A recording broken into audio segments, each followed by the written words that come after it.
Welcome to Comfort Zone, a podcast all about pushing your hosts, outside of their comfort zone. I'm Christopher Lawley, and I'm joined by two incredible co-hosts, and this week, we know what the Nintendo Switch 2 is. This episode is sponsored by Rogue Amoeba.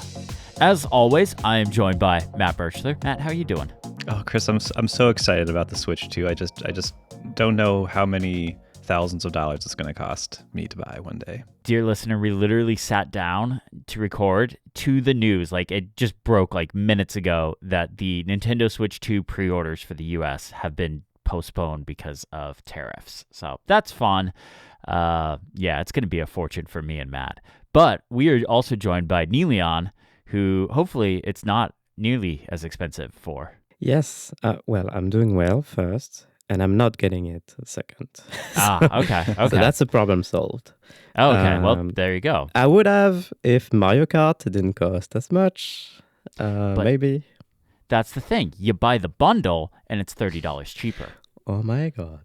That's business, baby. The bundle, I automatically went straight to the bundle because it's okay. Even if Mario Kart was $60 still, it would be $10 cheap. But the bundle is only I don't know how it works in France money, but in US money, I don't know what the currency's called. We trade tiny Eiffel Towers. Yeah. That's your guys' cash and like beignets or like your coins, like your change. Yes, that's it. I like it. Okay. All right. We need to get off this tangent because I don't know where I'm going with it and I could just ramble. We got some tiny topics. Niléane, I think you put this first thing in the document. Yep. It's a very important point of order that we need to address live because transparency matters. Okay. So there's a link in the show notes that you can click. It's a screenshot of our weekly calendar event that Matt has set up for us. It's a recurring calendar event on which we're invited. It looks perfect. Yeah. I thought today, as I was tweaking my menu bar setup on the Mac, I have once again added the thing in Dato, which shows the upcoming event in my menu bar, because I've had trouble getting on time in meetings lately. So, yeah. Unfortunately, Matt, you felt the need to add this huge red dot on the event.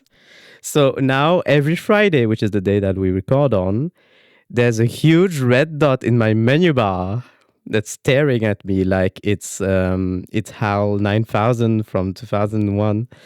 And I don't know. I think we should get rid of it. I would actually agree with that because it does actually throw off my calendar as well. There you go. Oh my God. I will agree with Niléane on this one. Oh my God. It does. Yeah. It does like make my calendar look very dramatic. Yeah. It looks like it's the most critical thing in my week. Yeah. And it is. It is. It absolutely is. If this doesn't happen, everything else falls apart. The whole world. You guys remember Lost, like the whole like number sequence, and you had to do the thing every like 33 minutes or something like that, or whatever it was. Yeah, it's like that. If we don't do it, everything falls apart. Yeah. So, but I still vote in favor of removing the red dot emoji. Okay, I'm removing it. But if you guys aren't here on time next week, I'm putting it right back. Well, like I said, it's in my menu bar. There's a countdown in my menu bar now. So. Okay. I love that you chose to air this on the show and not just like in private. Yes. This Exactly. Nobody else sees this. It's literally the three of us, but now everybody knows. Thousands of people know. I wanted to know. I wanted everyone to know that you're the kind of guy who does this. Oh my God! You know what the stupid thing is? It's literally the only calendar event I have that has an emoji in it, and I will not believe you. Now it's down to 0. Yeah. You're the kind of person who has an emoji in every calendar event, which is kind of cute, but also I'll take it. Kind of dramatic. Well, all right. Well, dirty laundry aired. Good Lord. We also have some listener feedback. Do you guys? I'm not sure who put what in here, but yeah, we got some good feedback. Yeah, I think I put all of these in there. We got an email this past week from a listener, George, who made an app called Node Playground. He said he was inspired by seeing how quickly a dummy like me could put together an app. Those are my words, not his. He was very nice. He was actually very, very nice. Yes, but yeah, the app's called Node Playground. We'll put a link in the show notes, but it's just kind of like a physics simulation thing. That's pretty cool. So it was cool to see a listener kind of inspired to take, I think, a thing they made on the web previously and make it on iOS. And then last week's challenge was to find a new Raycast extension that we really liked.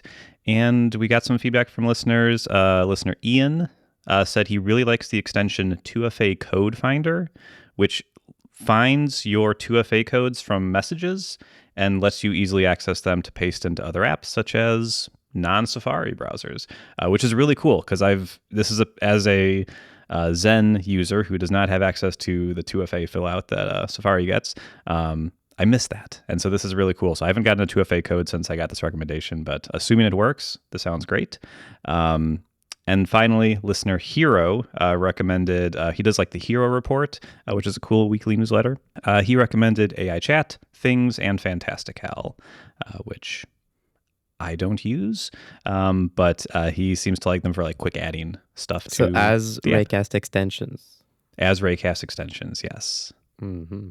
So thought that was pretty cool. Back on my previous Mac stint, I used the Things and the Fantastical one, and they were both really good back then. I haven't used them since I've been back on the Mac. I haven't used Things or Fantastical, so yeah, that's great. I had one little note, and it doesn't even need to be a discussion, but I just wanted to bring it as a point of order. As I always do, except for one time when I had COVID, Matt edited the episode, but except for that one episode, I have edited every single episode of Comfort Zone. And as I edit, I listen to the whole episode. I play the whole thing back. So that means I listened to the Scrabble section again last week while I was editing the episode. I still don't understand what scrobbling is. I still don't understand. And it's not, I get that it's logging, essentially. I don't get the why. I get the how. I understand that now. I don't get the why.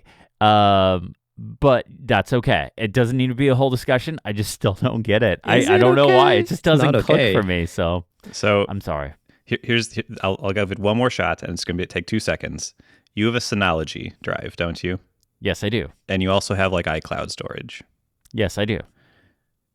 Is the reason you like to have your own personal version of your files, your photos backed up, is a similar reason why you might want to Scrabble rather than relying on Apple Music or Spotify? Yeah. Okay. I get that. Maybe I'm just not that big of a music listener. That could be it. Like I said, I've lost my music library before. Like I had all my CDs ripped into files, perfectly named, and I lost that whole thing. And when that happened, I was just like, oh, well, I'll rebuild it in Apple Music with their library and their tools. Like I wasn't going to go through all that work again. So, yeah, maybe I'm just not the person that this is for. And that's okay. Not everything has to be for me. Yeah, I mean, most things okay, need to be for me, but not everything. Definitely not okay.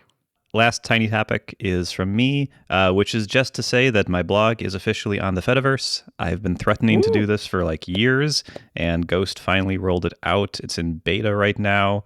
I migrated my entire site to Ghost Pro, which was a whole thing. Actually, it wasn't a whole thing. It was like super easy. It was an afternoon of work.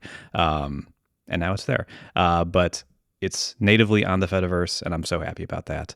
And yeah, it's great.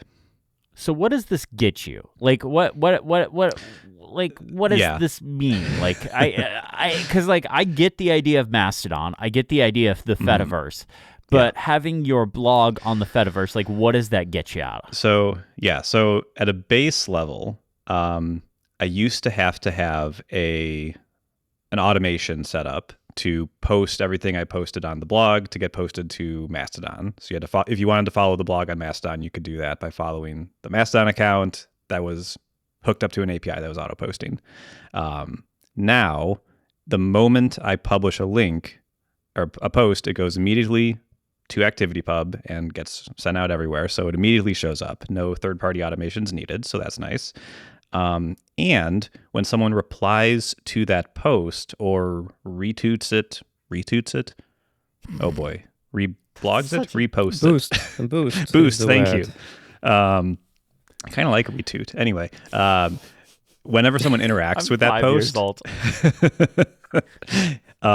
it shows up. There's a whole new homepage in Ghost where I see it's similar to Mastodon, where I have a profile page. I can see who's following me. I have a notifications tab. I have a home feed where I can see people I follow, what they're posting, and so you kind of get that.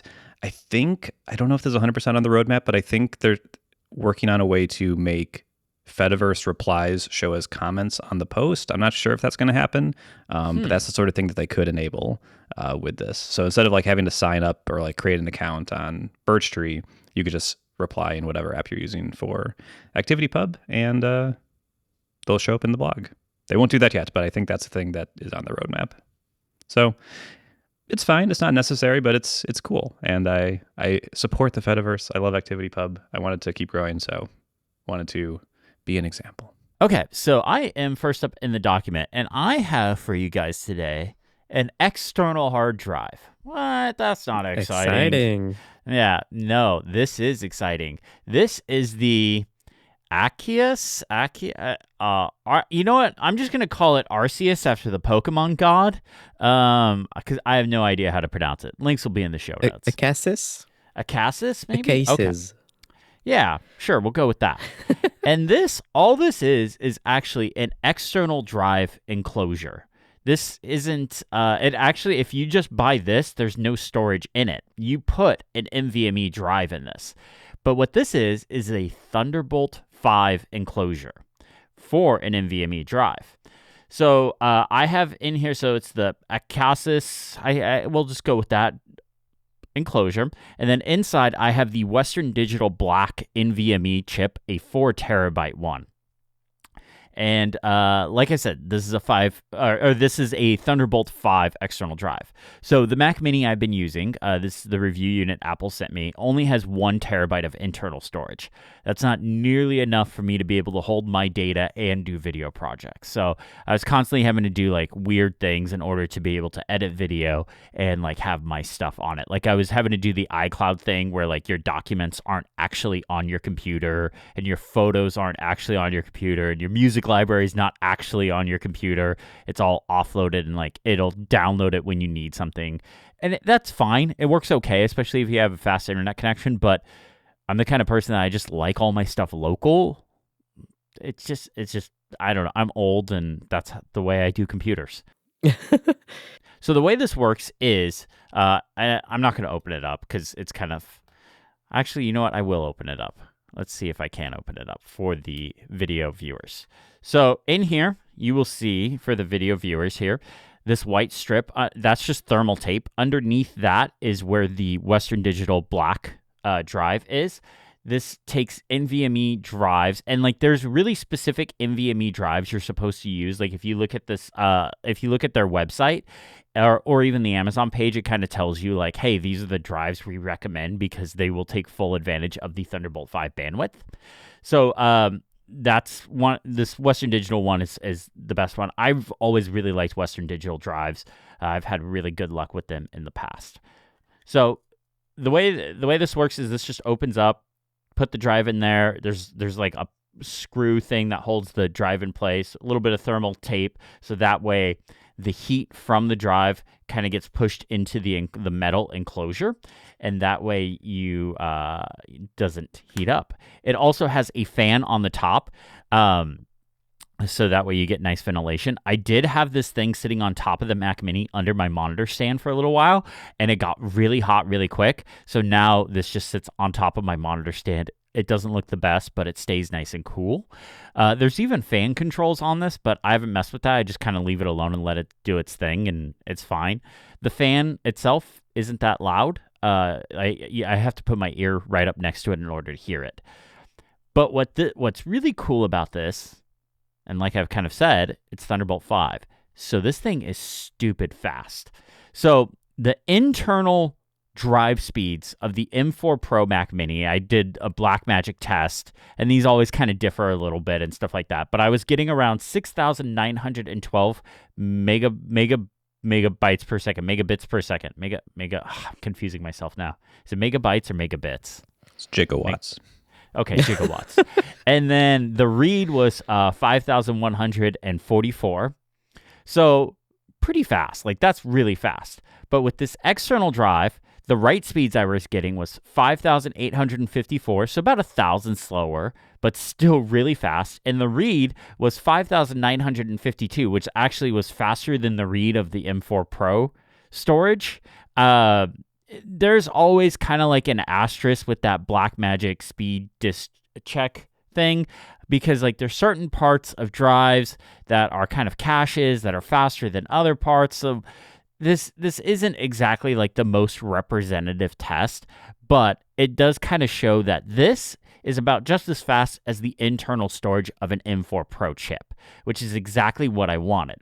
So I have been using this. I put all my projects on this, and I have been editing off this. I have not noticed a performance difference at all. And I'm doing some pretty heavy stuff in Final Cut. So one thing I do a lot is I will do like, those big slow panning shots in my videos where I slow everything down and it's like super cinematic. Well, my camera shoots those at 60 frames per second. But if I want to make it even slower, when you put that in Final Cut, when you put a 60 frames per second clip in Final Cut, you can slow that down to 40% if your timeline is in the proper frame rate of 24 frames per second. That is a shot at Matt. If you want something to be even slower, you can slow it down to 20 or even 10%, but it's going to look choppy because it doesn't have enough frames there. But you can go into Final Cut, and there is a feature in there that basically uses machine learning to generate frames.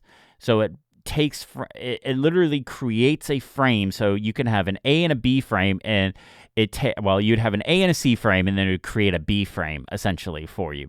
And it kind of adds those frames in automatically.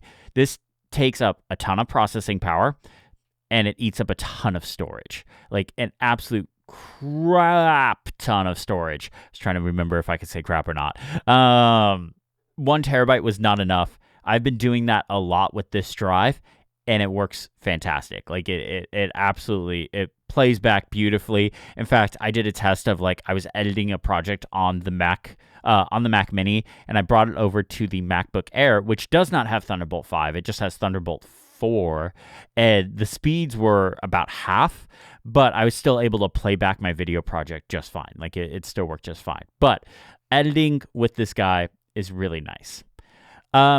I was a little concerned because this is not a brand I've heard of before, and there wasn't a ton of reviews on this thing out there. It's fairly new. So I was a little worried about just editing off this guy. So I set up Carbon Copy Cloner to replicate this drive to my NAS every single hour. It basically just does a diff, figures out what's different, backs up those files. And the nice thing is, because I use Final Cut Pro, the Final Cut Pro project package files, it doesn't copy those every single time. It goes into the package, looks to see what's different, and then just does what's different. So it's not constantly copying over like the same footage and stuff every single time. So it's just doing what's different. And that has worked really well for me. The one last thing I will say is I have openly talked about how much I hate editing from external storage. When Final Cut Pro for the iPad came out and it didn't have external storage support, every YouTuber and their mother lost their mind. I was like, I don't care. I'll never, ever use that. I got my 2 terabyte iPad. I don't care. I'll never use that. I've kind of been a little more okay with that with the Mac Mini because I'm not having to unplug it and replug it, and nobody else comes into the studio because I don't. Have I ever told you guys the story about why I hate editing from external storage? Like the traumatic story that happened to me? No. So the year is 2008. Barack Obama is president. Actually, I don't know if he was president. He was about to be president. President-elect, maybe. I don't actually remember. I just know it was 2008.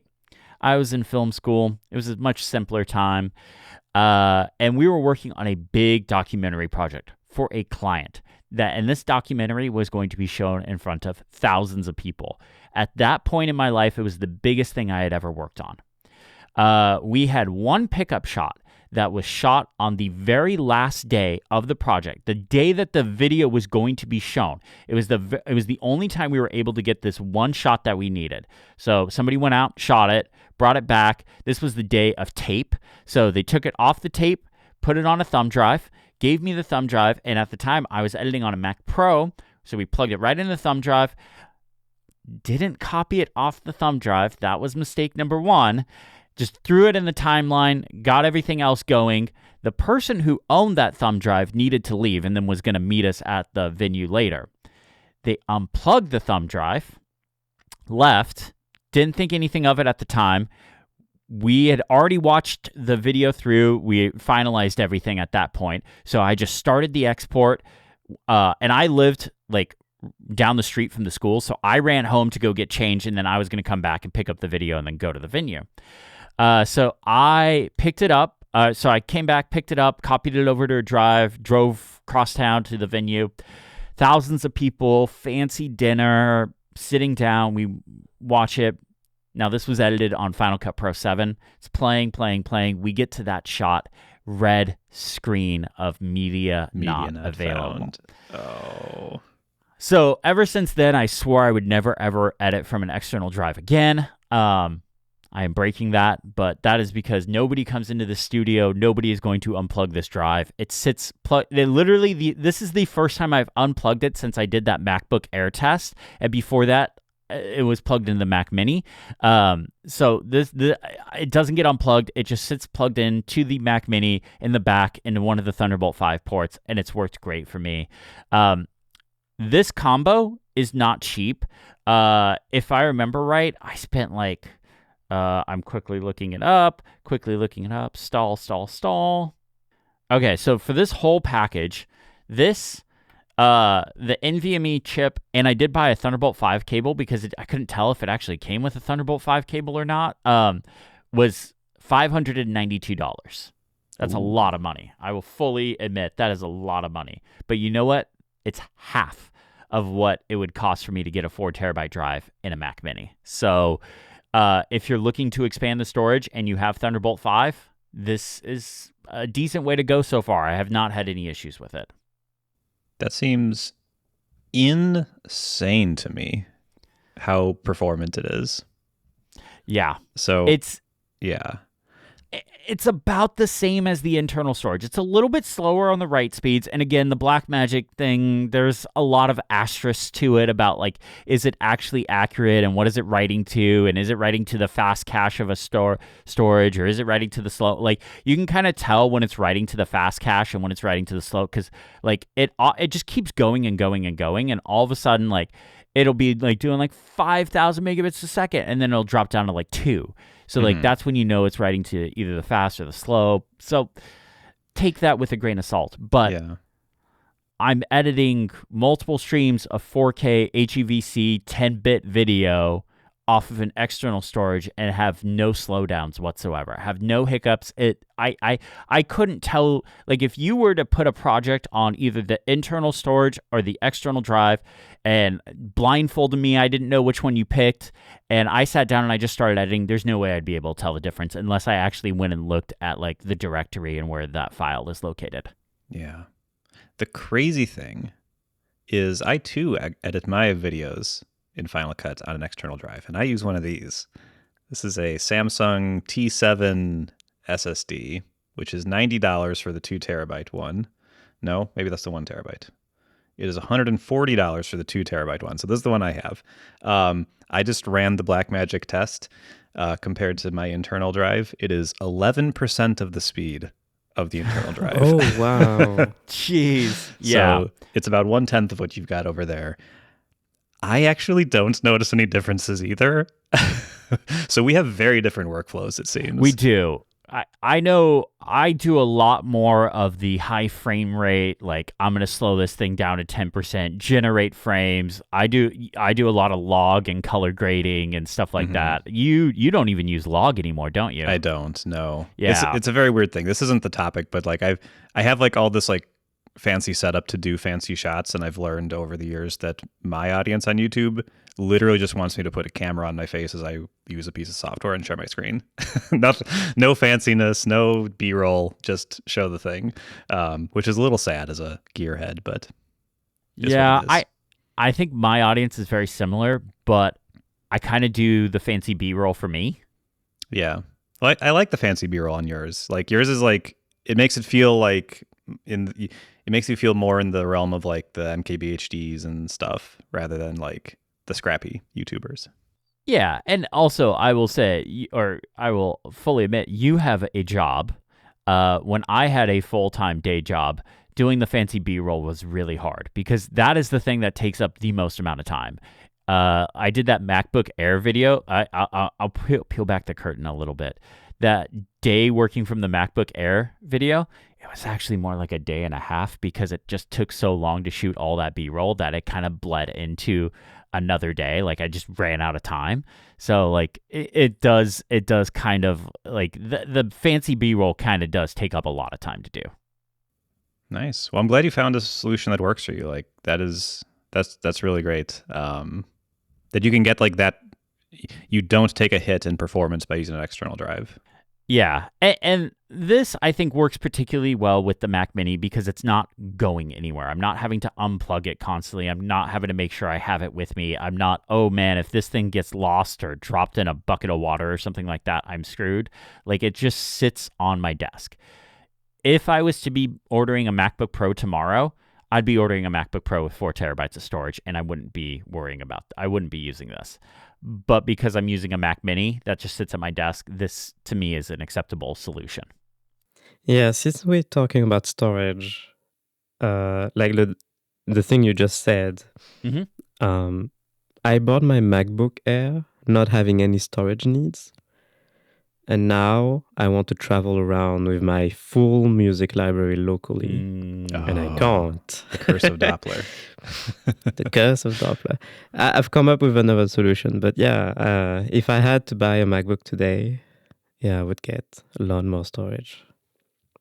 Yeah, that's always the thing that I tell people don't cheap out on. Like don't go for the base Mac. Like if you're gonna upgrade one thing, at least upgrade the storage. Especially now that like all Macs ship with 16 gigs of RAM. At the time I had to make a choice. My MacBook is the M2 MacBook Air. So it still had the base tier, 8 gigabytes of RAM. Yeah. And I did not want that. So yeah, I only had a budget to upgrade one thing, and I went for the RAM instead of storage. That I totally see making sense, especially for you at that time, like when you didn't have a bunch of storage needs. But now since the Macs ship with at least 16 gigs of RAM, I would say storage over RAM upgrades. But everyone has different needs. Sure. But for the general person, storage probably, unless everything you're doing is just cloud-based.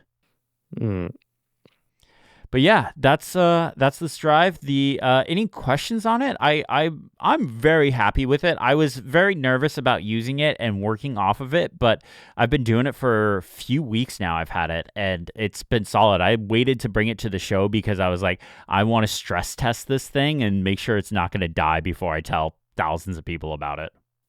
Yeah, I have a question that's totally relevant. How would you say it would perform if, say, you wanted to stream a bunch of lossless music files from it using a random app like Doppler on your Mac? I mean, I think it would work great. Absolutely. Okay. For you, though, this would be overkill because the M2 MacBook Air doesn't have Thunderbolt 5. So you can get Thunderbolt 4 one significantly cheaper. Like there are Thunderbolt 4 enclosures for NVMe drives and stuff that are significantly cheaper than this Thunderbolt 5 one. But I went with Thunderbolt 5 because it is a dramatic upgrade in bandwidth. In fact, I think it's like double Thunderbolt 4.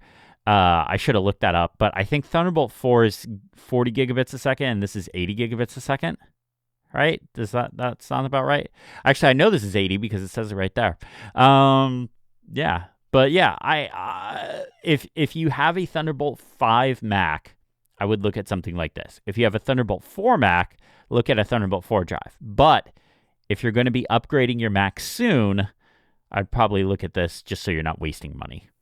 Because it is backwards compatible. And if you don't have very high needs, I still think these are awesome. Yeah, I have a bunch of these. I have a bunch of the Samsung T9s, and those work great for, like, I use those to move files around and stuff like that all the time. Like, they work great for that. In fact, I use them for capturing the raw log footage from the iPhone. I have like a little like enclosure mount thing that you can use with the iPhone. So like if I'm shooting with my iPhone and I want that raw log footage, I can I can just use those and they work fantastic. Yeah, nice. We live in a golden age of storage. It's no longer the pain point it used to be. Someone please tell Apple that. They're not aware. Yeah, very expensive. Somebody let Apple know they're charging about double what they need to for storage, but well, maybe not anymore. And if you can talk to them about the RAM as well, the RAM upgrades. I'm not the first person to say this. I've heard several people say this, but the best thing to come out of Apple Intelligence is the fact that the base RAM has been upgraded on all of their devices to 60. On the Mac, it's 16 gigs. On everything else, it's 8 gigs, except for the base iPad, which I have here. I don't know if I should bring that to the show one day, but I do have the new 11th gen iPad here. Mm-hmm. You don't have to, unless it's yellow. It is yellow, actually. You want to see it? Yeah. Gotcha. Yeah. Actually, I don't know where it is right now. Okay. I think it's in a box. Sorry. Poor iPad. Yeah. It's not really very yellow. noticeably yellow. It's very Apple yellow. Oh, they're supposed to be vibrant. Oh, but the newer ones are less vibrant. And they're not as vibrant Yeah. as the older ones. Yeah. Yeah. All right. Well, I think that just does it for this. Niléane, you want to do the ad break? This episode is sponsored by Amoeba, makers of incredibly useful audio tools for your Mac. Learn all about their apps at macaudio.com/macstories. Take SoundSource, for example, which gives you amazing control over audio. Use it to apply audio effects and volume control to every app on your Mac. You can even redirect any app's audio to a different output, which is something I do all the time. With their flagship product, Audio Hijack, you can record any audio on your Mac and so much more. Bring your microphone and apps together into a powerful virtual device using Loopback. Perfect for audio and video chests, just like us on Comfort Zone. Add on their soundboard app Farrago, and you'll have audio clips at your fingertips ready for playback at a moment's notice. All of Rogue Amoeba's apps are available as fully functional free trials right from their site. And with recent updates, you can now get started in seconds with no restarts, no extensions, no having to change something in system settings. Best of all, through the end of April, you can save 20% off your purchase. Just enter coupon code MS2504 at checkout. That's MS2504. Visit macaudio.com/macstories to get started. Thanks to Rogue Amoeba for powering our audio needs on the Mac and sponsoring the show. All right. Matt, what do you got for us this week? I have my favorite thing to bring to the show. Oh, is it a web browser? Ooh, It's an email app. close. Now this email app, it has a minimal, delightful UI, optimized for speed, with keyboard shortcuts for everything, some AI power-ups. This sounds like a cult. It's not the cult one. It is Notion Mail, which I got access to. Okay, that's still a cult. It's Notion not. is absolutely a cult. Notion is a cult, but I feel like they're a warm and fuzzy cult. Have I told you about the period of time when I had nightmares about Notion? No. Like literal nightmares at night about Notion. Explain everything. Oh, wait, I've been sponsored by Notion. I have to be nice to them. That's okay. Yeah. I don't have to. No, sorry. I'm just kidding. I'm kidding, people. A few years ago, like many years ago now, when Notion was starting to take off, people were talking all about Notion all the time. There were entire YouTube videos about Notion. There were some lifestyle YouTubers like showing off their entire life through Notion. Incredible time. And I remember being stuck in a loop in all the algorithms about this on Twitter at the time and YouTube and all of the platforms. And literally, when I was sleeping at night, I remember waking up having dreamt about having to organize my life through Notion. And it was horrible. Like, I hated it. Wow. So there you go. Okay. It's a real story. Notion, nightmare fuel. There was a window of time there. I feel like this was like Rome Research was kind of on the scene as well. Like there was this whole like wave of like note-taking lifestyle stuff that I feel like we're a little more practical now. Although we'll probably look back on this time and be like, ugh, we were so weird about something. Just give me Obsidian and I'm good to go. Yeah. So anyway, Notion Mail. I really like this app. It's not perfect. There's a couple things. There's one main thing, but it's really, really nice. As a superhuman I'm a recovering superhuman subscriber. Whatever phrase you want to use. It actually scratches a lot of those same itches. Like it has the keyboard navigation that I've been wanting. It's like super, super fast. It has a very similar UI actually, like in layout. It doesn't have the like 2-column like list of emails and then the full email on the side. It does kind of the one pager thing with a list of emails and they all open on top of it. But it's super fast. It's super nice. It does this cool thing I haven't seen other emails do where if you are using the mouse and you just like hover over things in your inbox, it just shows you a preview of them, kind of like tab previews in a web browser, which is actually kind of decent when you're kind of just like looking at what's come through. You can see what each one is. And if it's only text, it actually optimizes the view to like just show you the first like paragraph. So pretty slick. The things that make it special though, also, I should say, like all of Notion's things, it's totally free. It's still in beta, so you have to join a waitlist right now. But once you're in, it is totally free to use, and it totally works very functionally. What you're going to pay for is mostly the AI stuff.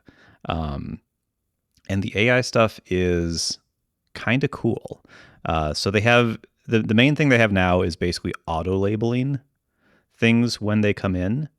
And so you can kind of give it a list of, you can show it an email and say, any email that looks like this, give it this label. Or you can just like chatbot style, you can just write a sentence that says, if an email has this and is from this person or it has this sort of content in it, do this. And so you can like label it with something like App Store. So I distribute to the App Store. I have like these emails from Apple that come in. I can just have those all be labeled the same thing, never go in my inbox. They just go into this separate kind of view of App Store emails. And I didn't have to set like a specific rule to like say this exact string or this whatever, the sender. I was able to give it just a little search thing and it's done a really good job. You can also do things like have it append like dates as a label. So if like, for example, Chris, you have emails come in from sponsors that have like due dates on them or something like that, you can create a filter through this AI tool that basically will find the date and append that to like the note title. So that's kind of cool. So if there's an important date. That. Yeah. Okay. Really quick, just to, because there's one deal breaker for every email app, and all the fancy email apps do this. Does it support IMAP? No, it is Gmail only. So, Chris, are you hoping for web standards on this show? What are you doing? IMAP people, like literally, it is just like Niléane said, it's an open standard. Yeah, it doesn't exist. 2025. So sorry. Notion Calendar just added iCloud support, so maybe they'll add it to the mail app After one I day. just moved to Google Calendar because of Got to move to Gmail now. honestly, I kind of have a feeling I'm going to end up having to move to like Google Business or something like that because there's just so many, like my whole thing is I cover apps, but there's so many apps now that are like these really cool email apps specifically. Because there's this one, and then there was the other one that you were using, and I know Superhuman. Federico and John use it. No, the non-Colt one. Superhuman. No, the other one. Superhuman. Shortwave. What? Shortwave. That's Or it. Superhuman, And whichever you prefer. Shortwave was just Gmail as well, right? Yeah. Remember Inbox by Gmail? I loved Inbox. I was nice. a diehard Inbox user. Anyways, sorry, Matt. That's okay. That's with all email apps. That's the first question I always ask, and it's the first thing that I'm always disappointed about. Yeah. So the problem, of course, is that I don't have access to any of these AI features right now, and that is because, of course, they cost money. So it is unlike Superhuman. It's $10 a month to get AI features on your Notion account.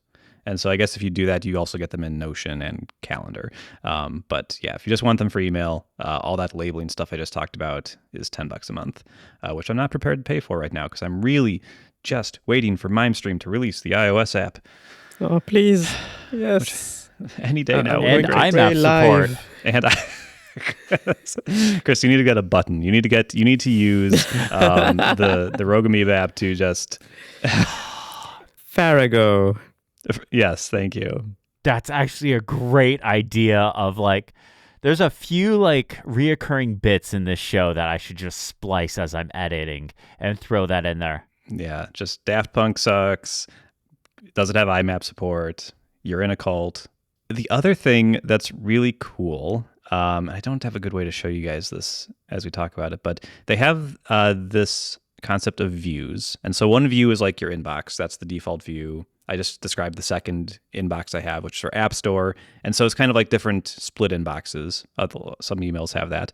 But they also have these templates for different views, such as recruiting or support or stuff like that. And so you can create a view, like if you are using this for your business and you have support emails coming in to this address, you could have them go in here, and when they come in, they're under like the to be picked up section, and then you can drag them up into what are the statuses? I need to check this out. I don't do support really. Pending, resolved, All right.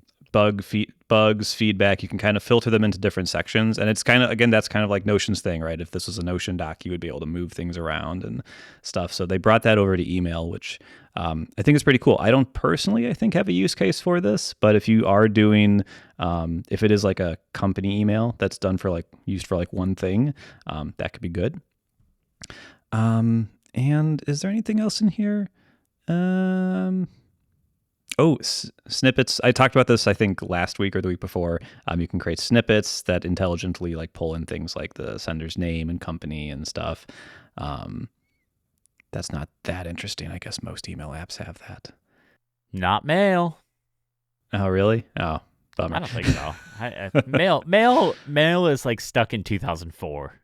Sorry, I was muted just for I was talking in the void. I was asking, what are snippets in the mail client? What does that mean? So it's basically like a text expansion, so an email form. Okay, so basically, so I made one. The one I made last week was if someone asked me about where my wallpaper comes from, I have a snippet where I can auto say like, "Hi, whoever messaged me. Thanks for reaching out. Here's the email. Here's the link to the one," and then I have like 3 different links to ones that I typically use, and so I just delete the ones that they weren't asking about. An email snippet I have, and I'm using the Raycast snippet thing because Mail doesn't have snippet support. If you go to my website and the About page, at the very bottom of it, there is a little text blurb about if you send me unsolicited emails about redesigning my website, SEO, or anything like that, I will charge you $10,000 for wasting my time. So I literally have a snippet that has that text, and then I have a screenshot saved into a particular place. And anytime I get those emails, I just reply with that. And I reply, but the line in there is, thank you for sending this email. Thank you for sending this email. Please let me know where to send my invoice. I look forward to spending your money. And then it's a screenshot and a link to that bit.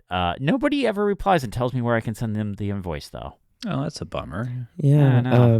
If listener, you can try, see if Chris replies with his I will snippet. reply.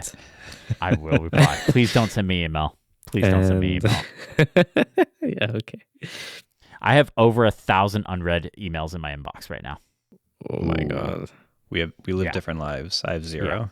Please don't send me email. My partner lives with, those people. They live with a notification badge that's 4 digits in their dock. Yes.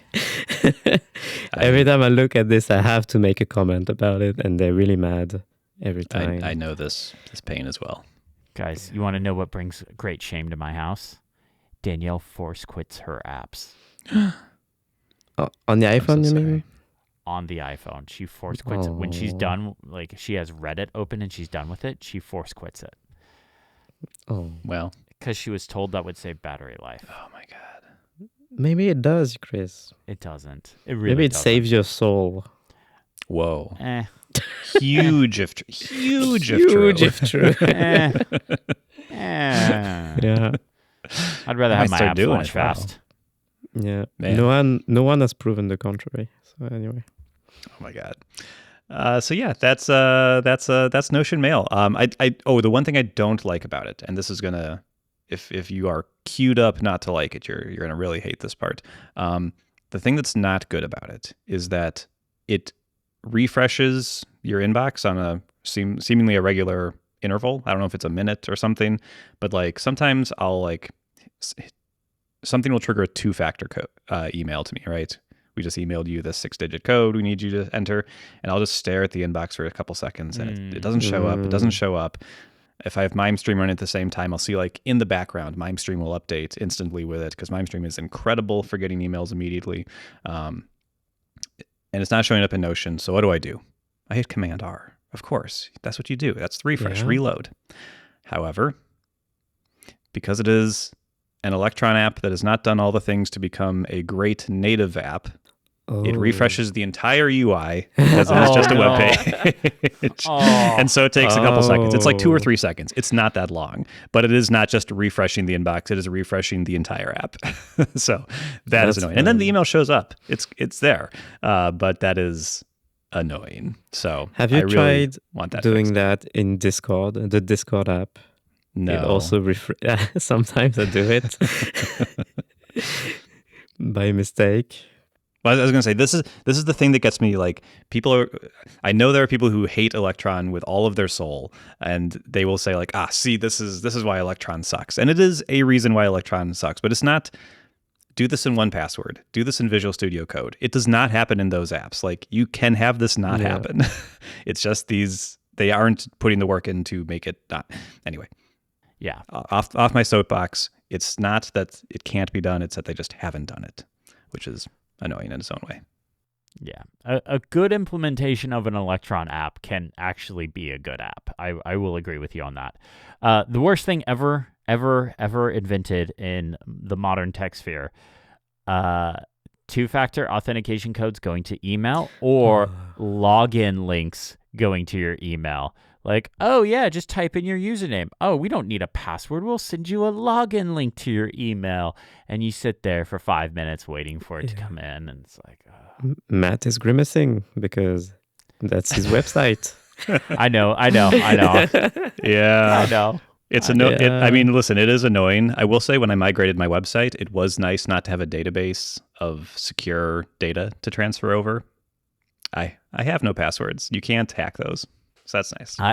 I wouldn't want to log people's passwords. Like if I had a website like that, like I wouldn't want that responsibility, but it's still annoying from a user perspective. I know. But yeah. I agree. All right. Anything else on this?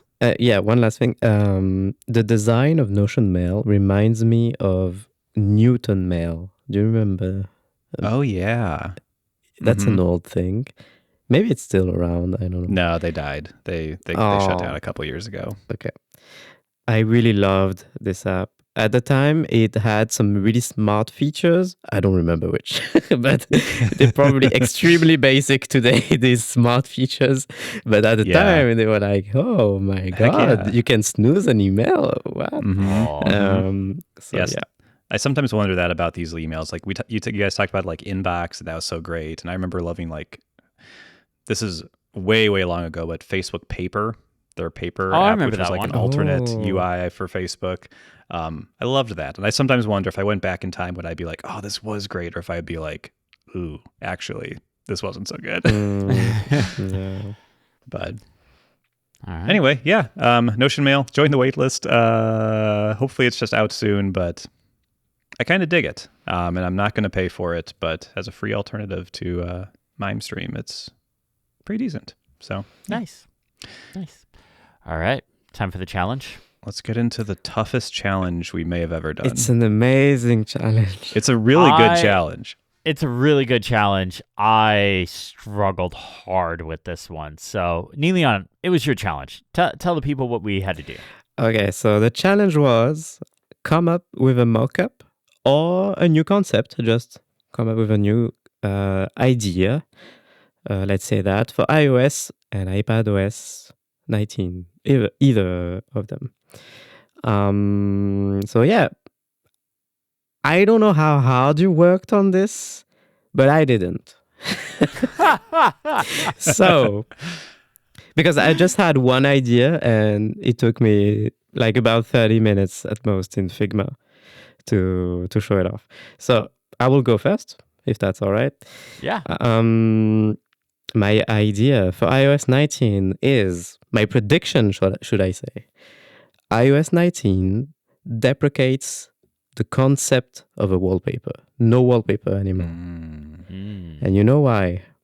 So you can click on your mobile device, in your podcast player, maybe it's the chapter art, I don't know.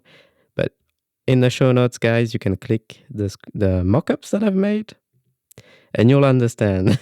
So there are 3 images. See.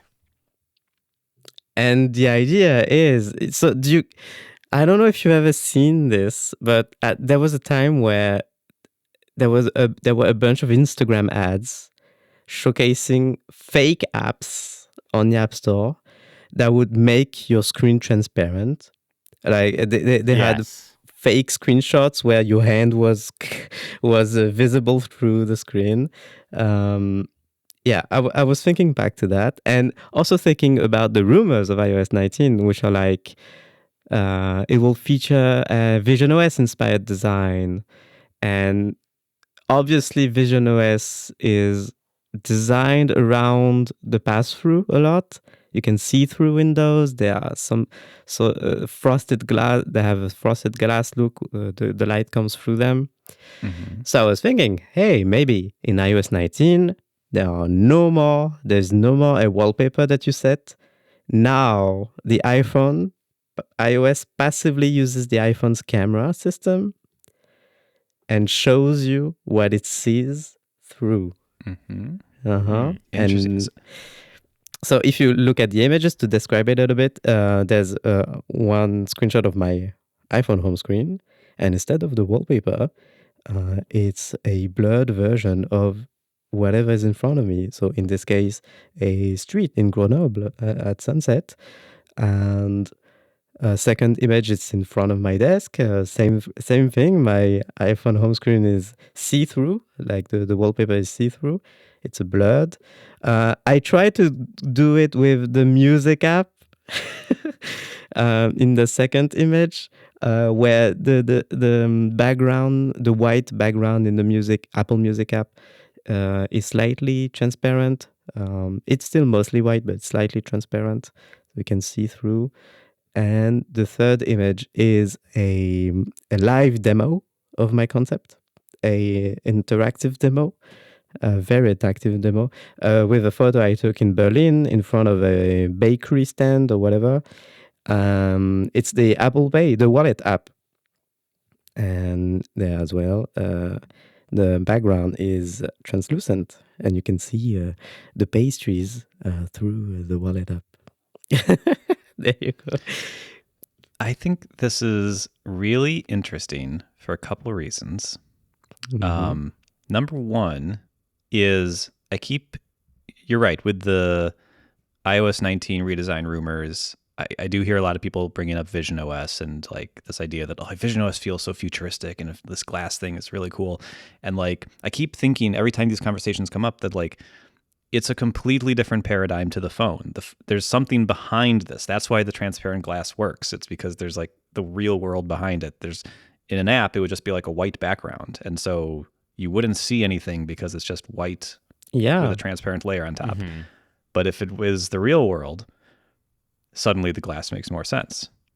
So that's definitely an interesting, if they had committed to like making that UI everywhere, I do think there's a clever way to make that happen. So that's big brains thinking right there.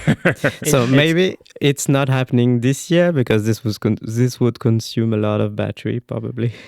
Yeah, the camera is also like one of the biggest battery suckers. Yeah. It'd get like 10 minutes of battery life. This reminds me of my previous podcast's show title. It would just be a slab of glass. Like that's what it would be basically emulating, is you're just holding a slab of glass, like, and like it just, it's frosted glass. But yeah. I like it. The other thing it made me think of is, and this is going way back now, in 2017, before the iPhone 10 came out, I was listening to a MacBreak Weekly episode, and I still remember this. I don't know why I remember this so many years later, but I was listening to MacBreak Weekly, and Leo Laporte was talking about someone who had talked to him they were describing the new iPhone to him, and they were describing it as like the phone is invisible. Like you don't see the phone anymore. Yeah. And this is a version of that as well. If you hold up your phone and it's just showing you like the world behind it, that's kind of that same idea. So I don't know why. I think about that. It's weird how little things stick in your head. That little thing has stuck in my head for 8 years. 9 years. But what was the context? They were talking about having the camera app open? I think, no. So they were talking about like describing a phone with no bezels. Right. Okay. And so like you would look at your phone and you wouldn't even see that there's like a phone there. Yeah. I'm not going to quote it word for word 9 years later, but that's the idea. 8 years later, jeez. We have a team of fact checkers in the back. Yeah. Oh, thank goodness. Yep. And if you get it wrong, not good. Not good. All right, I like this. Niléane. It's pretty cool. Thank you. Matt, what do you got for the challenge? I have one that's going to make everybody mad. Yay. Mine is called Boot Camp. And oh my god. Oh god. I love this. Amazing. Oh, you did not spend a lot of time on this. Yeah, you were like 30 minutes and I was like 30 minutes. Oh my god. So, of course. So my idea is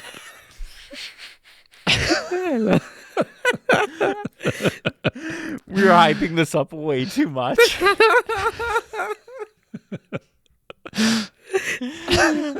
I love it. So here's the idea. Go with me here.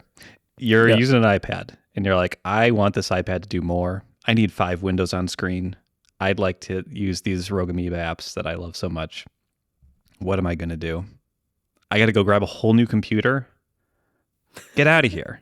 Here's what I'm going to do. Just like when Apple moved from PowerPC to Intel and they gave us Boot Camp.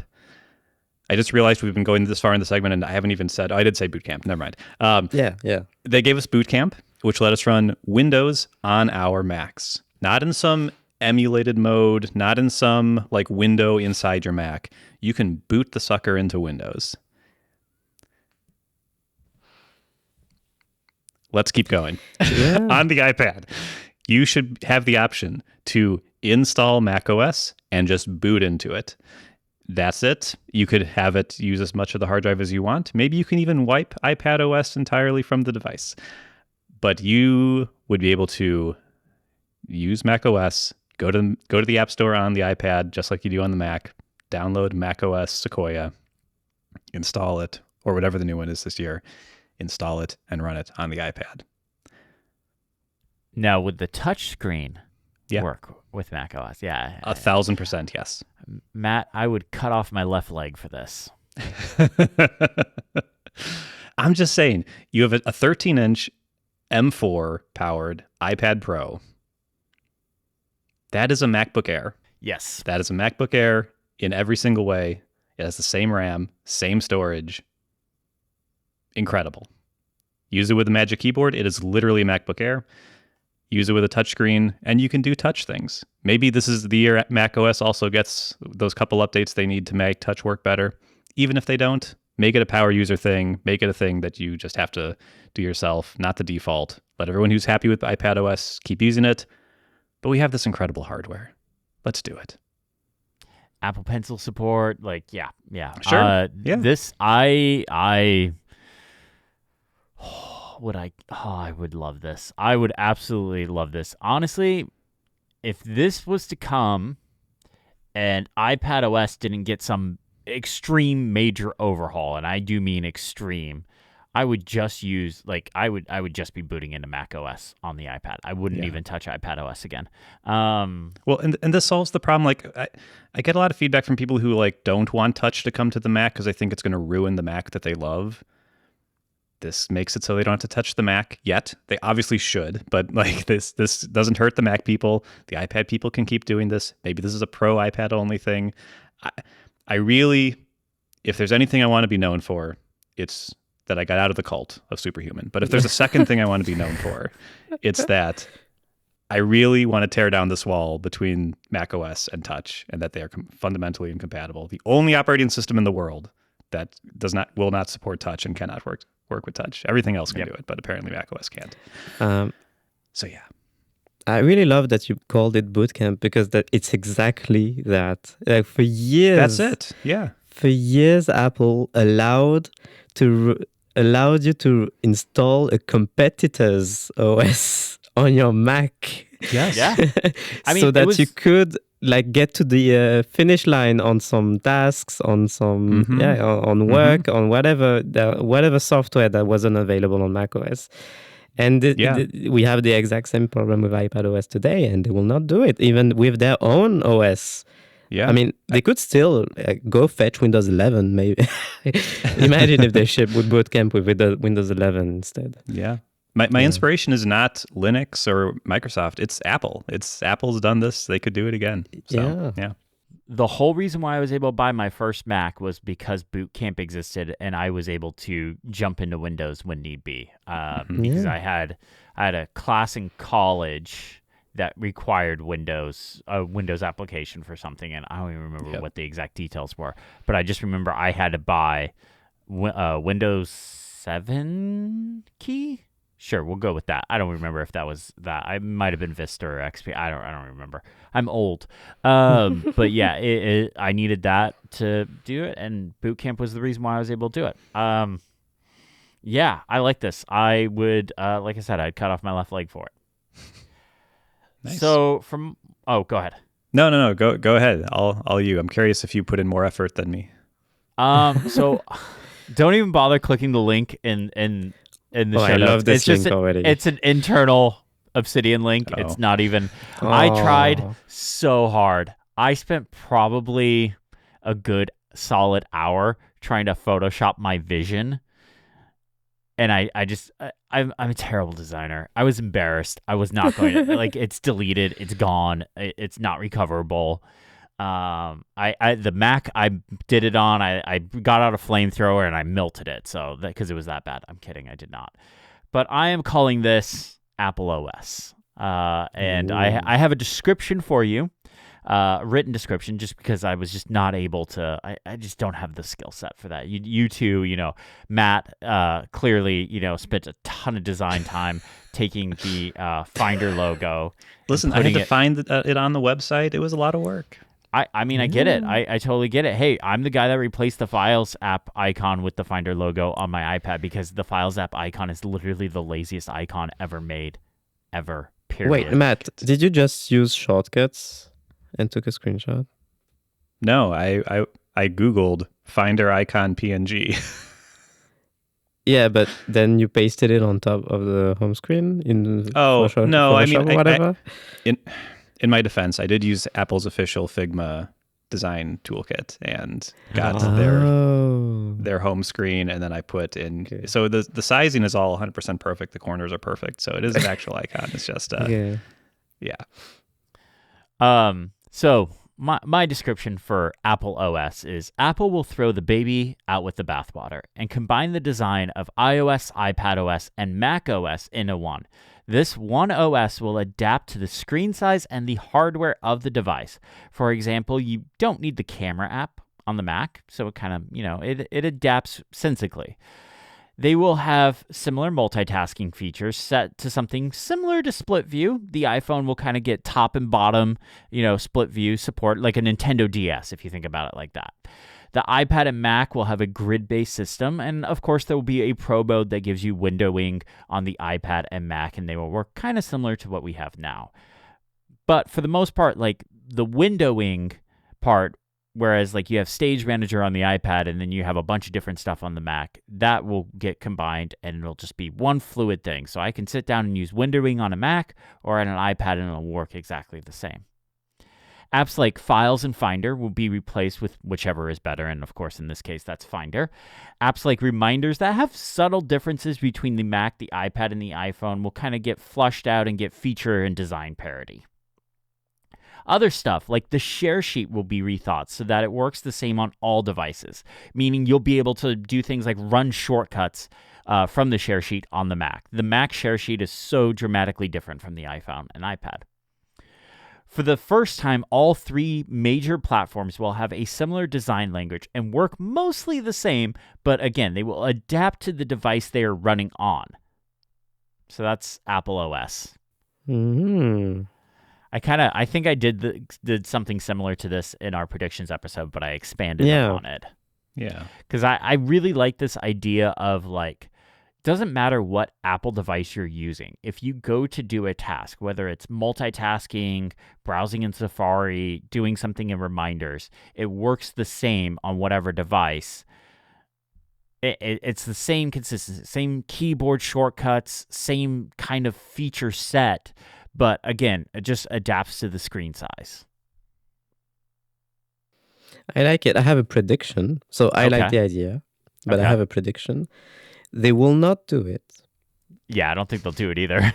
But here's the prediction part. If they're ever asked about it and choose the state to release a statement about it in whatever shape or form, they will say it's because of the DMA. So it's your fault. It's your fault in particular, Niléane. Yeah. I don't think the DMA would prevent them from having. No, it would not. I'm not saying that. I'm saying they would say they would blame the DMA. Gotcha. Because like the idea of merging platforms, like I could see them being reticent to that today because of this, even if it doesn't make sense. But even in like a subtle way, like it would actually sort of help the DMA, because what I didn't put in there is you would be able to do side loading, because you can't take that away from the Mac, and like if you're doing it here, you got to do it everywhere. Like, but and also app design and stuff like that. Like, yes, you can bring your iPhone and iPad apps to the Mac, but they don't work great. If that whole system was rethought from the ground up, I'm sure like being able to design an app for the iPhone, iPad, and Mac and have it adapt a little bit smoother could be a lot easier. But that was kind of bolted on top and not thought from the ground up. Mm-hmm. Although those would work better if the Mac had a touchscreen, they'd feel better to use. There you go too. Yeah, anyway. Hey, I'm with you on this. Like, I'm full blown. Like, I want Apple to make a 2-in-1. That's what I really want, and they do. It's called the iPad Pro with the Magic Keyboard, but the problem is iPadOS. Anyway, that's a rabbit hole. I think AppleOS. I know they have that big slide that they put up years ago that was like, no, they're not becoming the same thing. I don't see. Yeah, I don't see how that. I don't see what other future there is, though. Especially when we think about like the folding phone, like that they're clearly working on. It's iPhone OS, and then you make it big, and now it's an iPad Mini. which again, as other people have said, is very funny because now your iPad literally is just a big It's iPhone. just a Like, giant iPhone, yeah. but yeah, I mean, like this idea of like this operating system that runs on a 6-inch screen, an 8-inch screen, a 12-inch screen, maybe a desktop screen. I think there is something there. So I don't know if they'll ever do it, but I could see a world where they do bring that out at WWDC and people lose their minds, because it would be huge. It would be a huge change. And I do believe Apple, when they said we're not going to combine macOS and iPadOS, but if it's a whole new operating system, that's not combining it. Loophole.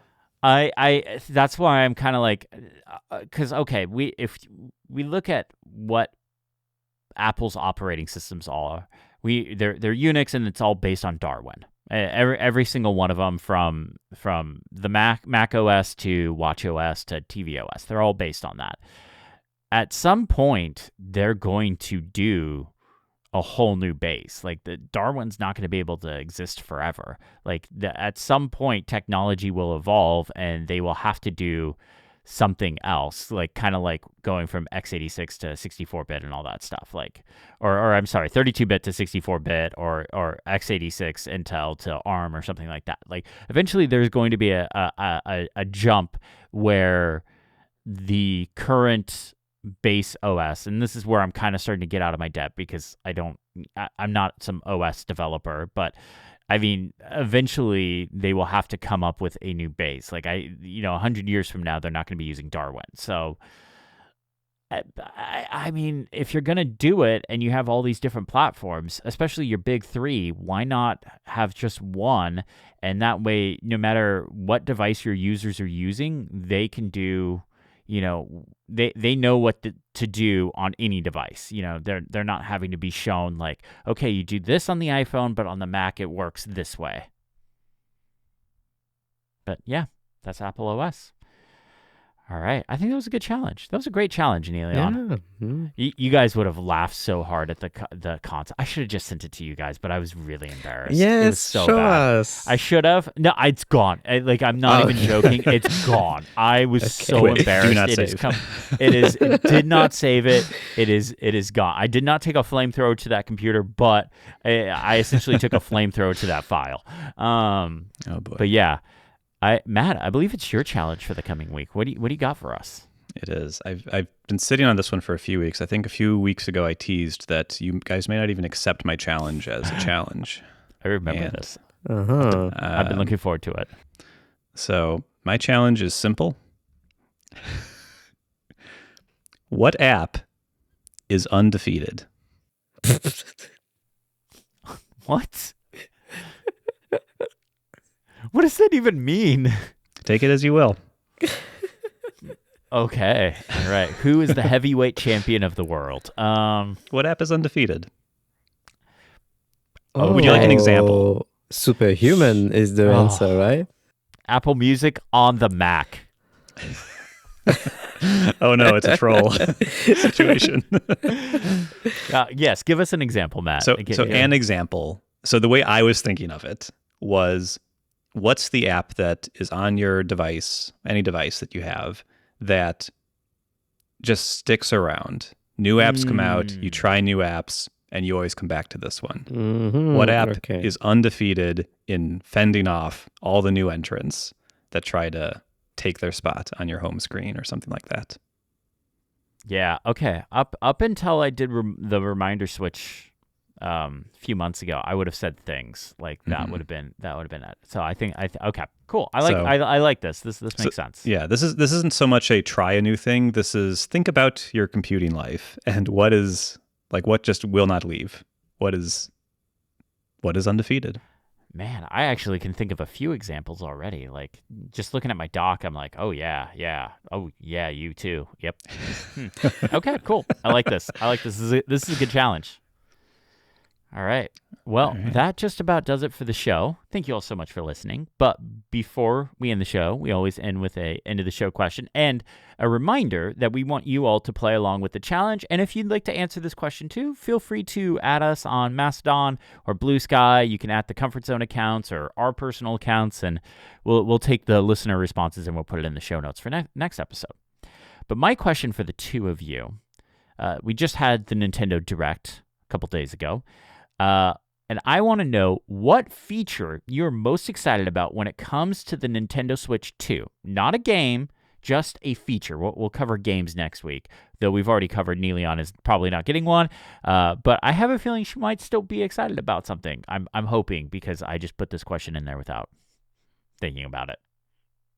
Yeah, I would say the mouse thing, and only just because during the Nintendo Live event, they demoed, they showed a demo of Civilization 7, and I was thinking, are we going to get more strategy type games like this on the platform?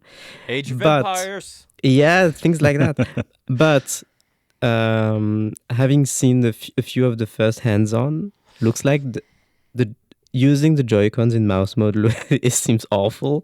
Yeah. And I don't Yeah. see how you could play Civilization 7 with that for hours at a time. Yeah. I was Maybe so- third-party mice. That's what I was going to say, is I'm Oh. hoping like it supports Bluetooth mouses or something like that. Like they Yeah. add that. They That'd be haven't said interesting. anything about this because I've looked it up. But yeah, I'm hoping for it. Yeah, I was very curious about mouse mode, but it does look a little bit on the awkward side. Matt, what about you? What are you excited about?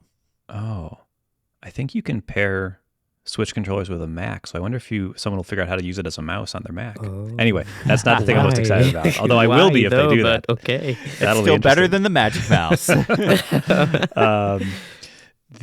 Although you can't charge it and use it at the same time. Ah, dang. But you can game while you charge it. Oh, imagine scrolling web pages. You hold the Joy-Con and you drag on your table like this. Mm-hmm. Mm-hmm. That would be awesome. Or use the joystick. Oh, there's a lot of My opportunities partner here, enters actually. the room. What are you doing? With your I'm just using my Mac. No worries. Don't worry about it. I am most excited about the screen. The screen it's an LCD, which is a little annoying, but it seems like it's a much better LCD than the original Switch had, which is good. But I'm excited because it's 1080p. I was expecting 720 still. So 1080p is really, really good, especially at that size, really pixel dense. And it's 120 hertz variable refresh rate. It's a ProMotion screen, everybody, in the very conservative Nintendo company product. But yeah, I'm really excited about that. I'm excited Metroid Prime 4 is going to support it. I watched MKBHD's video about it, his hands-on with it. He didn't get into it too much, and maybe there's more on this, but he said all the games he played used the high refresh, or he said used the screen. And so I'm wondering how many games are going to have like 120 hertz mode. Like, are native Switch 2 games like Mario Kart going to do it, or is it just like older games that are coming up? I don't really know, but I'm excited it's there. I would hope they're targeting 120. It could be one of those things. It's like you get either 1080p at 60 frames per second or 720p at 120 maybe, but in handheld mode. Or maybe you get 1080p 60 frames per second in handheld mode, and if you dock it, that's when you get 4K 120 or 4K whatever. Like there's so many unanswered questions, but they did. Yeah, sorry. No, go ahead. I was about to say, I think they did announce that when docked, it could output either at 4K 60 or 1080 100, I think it's 120. HDMI 2.0 or something. So yeah, 4K Yeah. 60, 1080, 120. It also supports 1440p output. I'm not sure what. That's weird. Probably for Refresh. monitors, gaming monitors. Probably, yeah. Yeah. But yeah, I'm excited for the screen. What about you, Chris? Yeah, so the screen is the big thing. One note on that is I saw somebody today post like a little thing. It was like a 5-second video where they were holding the Switch OLEDs over the new Switch 2. And the Switch 2, the screen is significantly brighter than the Switch OLED one, which makes sense, HDR and all that stuff. But like it looked really good. Like even though it's LCD and not OLED, looked really good. thing I'm excited for. I like the screen, but I'm excited for the fact that it's bigger, slightly bigger. I have big hands. The Nintendo Switch is really small. I have a hard time getting like the A, B, X, Y buttons. I have a really hard time with them, and then the triggers too. Like they're just a little too small for me. So I'm excited that it's a little bit bigger. I'm hoping that means better battery and all that stuff. But the Switch is always kind of like a little weird when it comes to battery life because it always depends on what game you're playing and stuff like that. So, yeah, that's what I'm excited about. Thank you all so much for listening. A big thanks to Rogue Amoeba for sponsoring this episode of Comfort Zone. And a big thank you to Mac Stories for having us. We are a Mac Stories podcast. Be sure to go to the website, check out all the other writings that's happening, and podcasts and stuff like that. There's so much stuff happening over there. Thank you all so much for listening. Have a great day. Bye-bye. Okay, thumbnail, and then we can pop off. Skedaddle. Skedaddle. I will unbutton my shirt for the thumbnail. Like, this is the act. Maybe not. What? like this. Oh, okay. Okay, ready? 1, 2, 3. Got it. Oh, shit. What? I dropped my drive. I dropped it out. And then I hit my funny bone. I hit the funny bone on my elbow, so it's my arm's all God. tingly. Okay. And your all right. segment is already obsolete.